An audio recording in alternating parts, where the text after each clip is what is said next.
Good evening, ladies and gentlemen. My name's Peter Scholes. I'm the musical director, programmer, all sorts of things of the Auckland Chamber Orchestra. It gives me great pleasure to be performing our third composer portrait this year.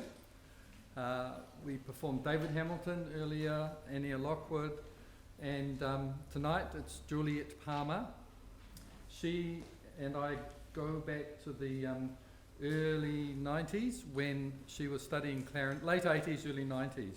I taught her the clarinet at the Auckland School of Music. She was a fine clarinetist, always looking for wonderfully creative things to do, thinking outside the square both in terms of playing.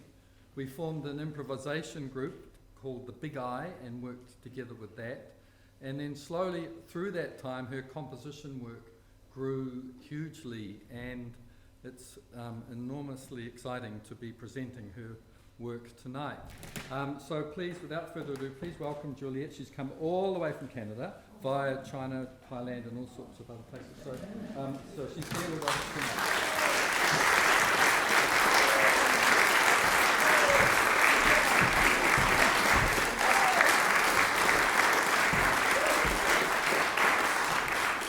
So we thought we'd start off with a few questions and answers, and maybe from the audience too.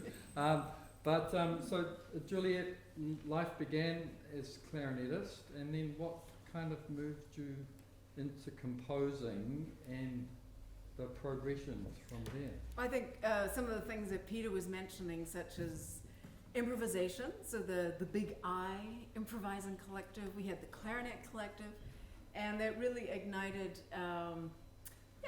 there was a creative spark already, but that was a great outlet for that. And then I just kind of kept going, and I did some work at Elam while I was still doing my master's, and then I ended up moving to New York to work with Meredith Monk, who's a wonderful artist who mixes music and dance and film.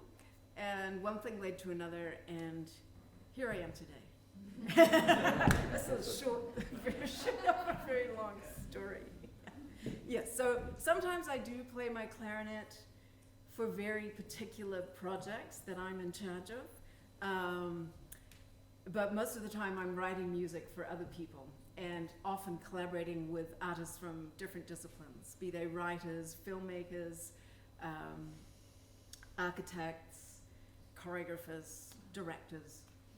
Yeah. So do you think it's a good shift, a good thing moving to Canada for musical? Yes, yeah, I was in the States for about 7 or 8 years, and I married a wonderful Canadian composer, James Rolfe, and yeah, we're very fortunate to have a lot of levels of support for arts and culture in Canada, and so I really appreciate the opportunity to be able to practice my art pretty much full time.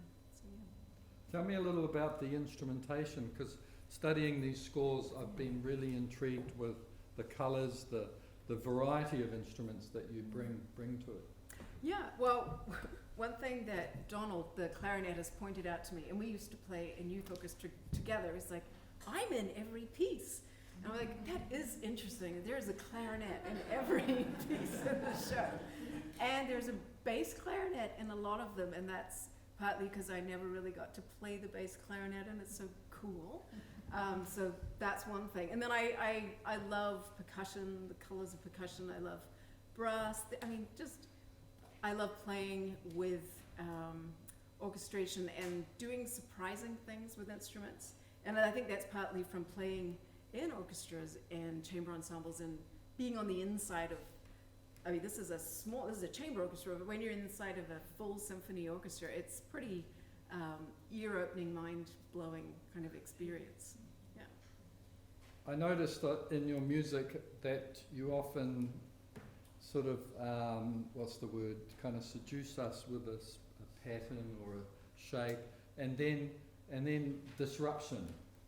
I do. Is a, it's like a structural feature or a device or however. I think it's a personality trait, actually. I don't want you to get too comfortable. Yeah, and it's a bit there's a playfulness to it. I can create something and then I'm just gonna trick you by taking you another direction, and maybe we'll go back to that beautiful place again later, but it's, yeah, I'd like people to ask questions about where they are and what they're experiencing at any moment. So, thank you very much, Juliet. Thank you. Before we start, is there any questions from the audience? I'll like to have a brief opportunity at the end of the concert as well for a little Q&A if anyone wants to hang around. But are there any pre-concert questions? I'm going to be in the lobby afterwards, so you can also feel free to come up and talk to me. That's another option. Another one, we've got 3 options, but any right now? But wait and see, yeah. Okay. On with the show. Thank you very much. I'm Thank going you. this way.